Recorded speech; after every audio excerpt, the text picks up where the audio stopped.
Dear students, welcome to Gate Smashers. आज की इस वीडियो में one of the most important concept of C plus plus या किसी भी प्रोग्रामिंग लैंग्वेज की सबसे इंपॉर्टेंट कॉन्सेप्ट के बारे में हम लोग बात करने जा रहे हैं और उस कॉन्सेप्ट का नाम है फंक्शंस। तो बेसिकली फंक्शंस आपको या प्रोग्रामर कह सकते हो उनको अलाउ करते हैं कि आप लोग ऐसा टास्क जो बार बार रिपीट हो रहा है उसको आप एक फंक्शन में या ब्लॉक में डाल के रख दो और उसको बार बार कॉल कर लो, other than writing again and again. Simple से एग्जांपल से मैं बोल रहा हूं। अभी मैं जैसे ब्रेकफास्ट कर रहा था तो मैं सोच रहा था कि यार चाय हम सुबह भी पीते हैं, कई बार शाम को भी पीते हैं, तो यार चाय बनाने के स्टेप्स तो सेम ही है। वही पहले पानी उबालो जी, फिर उसके बाद वो पत्ती डालो जी, दूध डालो जी, मीठा डालो, ये सारे स्टेप सेम है। अब वही चीज हम बार बार कर रहे हैं तो यार ये एक फंक्शन में हमने डाल दिया और उसको अगेन रिपीट करने के बजाय हम उसको सिर्फ कॉल करेंगे और आपका फंक्शन रन हो जाएगा। तो वही चीज यहां पे है कि function is a block of code that performs a specific task. कोई भी टास्क आपने करवाना करवाओ जी, and can be reused anywhere in the program. तो आपने एक बार उसको सारे के सारे जो भी टास्क है वो इसको एक ब्लॉक में डाल दिए। अब उसको जहां जहां पे आपने कॉल करना है करते रहो, वो वाले टास्क आपके परफॉर्म होते रहेंगे। और इवन फंक्शंस आपके प्रोग्रामिंग में मॉड्यूलैरिटी को भी लेके आता है। मॉड्यूलैरिटी का मतलब क्या होता है? एक बड़े टास्क को छोटे छोटे टास्क में, जैसे कंपनीज में ऐसे ही काम होता है कि भैया कोई बड़ा काम आया, कोई प्रोजेक्ट आया, उसको छोटे छोटे पार्ट्स में डिवाइड किया और अलग अलग टीम जो है वो उसके ऊपर काम करेगी ताकि पैरेलली काम भी हो जाए और काम मेरा डिवाइड भी हो जाए। तो वही चीज हम फंक्शंस के अंदर भी कर सकते हैं और बाय डिफॉल्ट हम ऑलरेडी करते भी आ रहे हैं। जब से हमने C++ स्टार्ट किया है, आपने एक फंक्शन के बारे में तो बहुत ही सुना होगा, देखा भी होगा और यूज भी किया होगा, दैट इज मेन फंक्शन। तो बाय डिफॉल्ट आपके हर एक प्रोग्राम में मेन फंक्शन तो रहेगा, जो कि सबसे इंपॉर्टेंट पार्ट है, क्योंकि यहीं से कंपाइलर एग्जीक्यूशन स्टार्ट करता है। वो सबसे पहले ढूंढता है मेन का है, मेन का है, क्योंकि उसको पता कि मेन से ही आपकी एग्जीक्यूशन स्टार्ट होती है। ये स्टार्टिंग पॉइंट होता है एग्जीक्यूशन का, तो ये इंपॉर्टेंट है। अब यहां पे अगर यूजर कहता है कि मुझे कोई फंक्शन क्रिएट करना है तो कैसे कर सकता है? उसके लिए एक प्रोटोटाइप या सिंटैक्स जिसको हम बोलते हैं, तो ये राजी उसका छोटा सा सिंटैक्स। क्या करना है? सबसे पहले आपका रिटर्न टाइप, मतलब फंक्शन क्या रिटर्न कर रहा है, वो कुछ ना कुछ वैल्यू रिटर्न कर रहा है, उस वैल्यू की टाइप क्या है? क्या वो इंट टाइप का है, क्या वो डबल टाइप का है, फ्लोट टाइप का है, या फिर खाली है? खाली के लिए हम लोग लिखते हैं वॉइड।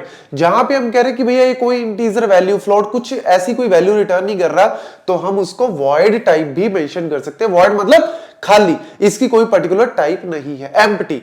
देन फंक्शन का नेम, यूनिक नेम देना यहां पे जरूरी है। और इसके बाद हमारे पास आ जाते हैं जी पैरामीटर्स। पैरामीटर्स बेसिकली हम लोग यूज करते हैं कि अगर मुझे कोई वेरिएबल, कोई वैल्यू यहां पे पास करनी है जो कि मेरे फंक्शन की बॉडी के अंदर यूज होंगे, तो मैं यहां पे मल्टीपल पैरामीटर्स दे सकता हूं और उनके टाइप देने भी जरूरी है कि किस टाइप के पैरामीटर आप लोग ले रहे हो। ये वेरिएबल्स भी बोल देते हैं, यहां पे पैरामीटर्स भी बोल देते हैं, ठीक है, फॉर्मल पैरामीटर्स भी बोल देते हैं, ये सारे इनके नाम है। वैसे जब हम लोग यूज करेंगे एग्जांपल्स में तब आपको बिल्कुल क्लैरिटी हो जाएगी। फिर फंक्शन की बॉडी जो भी आप करवाना चाहते हो, और फाइनली रिटर्न क्या कर रहा है फंक्शन। यहां पे रिटर्न का टाइप है, लेकिन यहां पे रिटर्न रिजल्ट की क्या रिजल्ट रिटर्न कर रहा है। तो लेट्स सपोज अगर मैं दो नंबर का सम कर रहा हूं, अभी आपको दिखाता हूं, तो उस केस में मैं यहां पे रिटर्न कर सकता हूं उनका सम।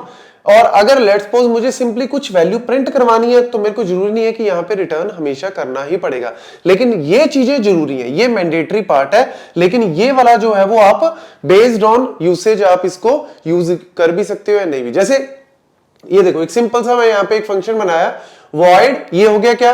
टाइप, क्योंकि ये कुछ भी रिटर्न जो है वो पर्टिकुलरली नहीं कर रहा, खाली है। तो यहां पे मेरे पास जो है वो वॉइड यूज कर लिया मैंने, टाइप फंक्शन 1, ये मैंने एक नेम दे दिया, और यहां पे मेरे पास कोई पैरामीटर नहीं, तो मैंने पैरामीटर लेने की जरूरत ही नहीं। ये भी ऑप्शनल है, बेस्ड ऑन यूसेज है कि अगर आपको रिक्वायरमेंट है तो दे दो, अदरवाइज नहीं।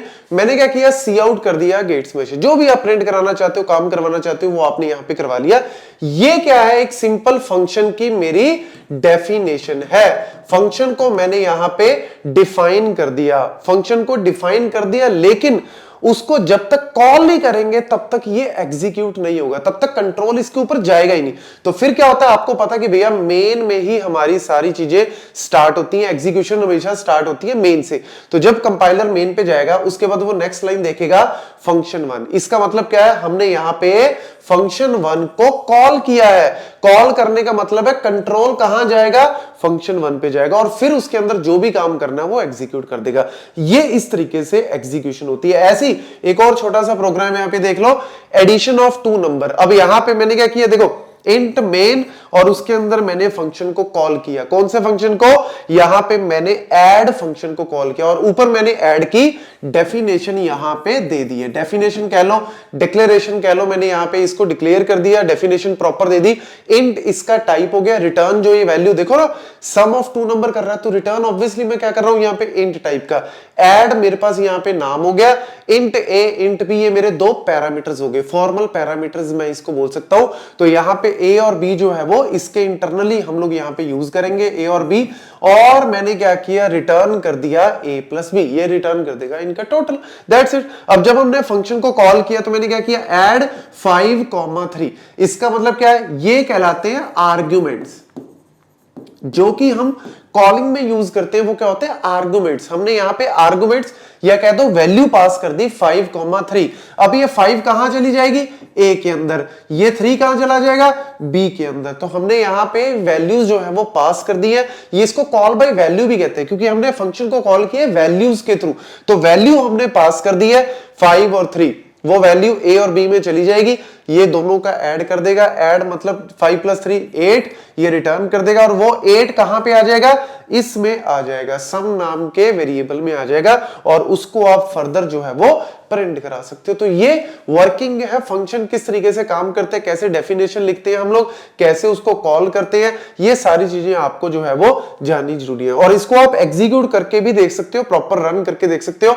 और लेट्स सपोज अगर मैं यहां पे आपके लिए एक छोटा सा क्वेश्चन है, अगर लेट्स सपोज मैं यहां पे एक वैल्यू देता हूं, मैंने यहां पे ऐड किया और मैंने सिर्फ 5 वैल्यू दी, तो बताओ मेरे को आंसर में क्या आएगा।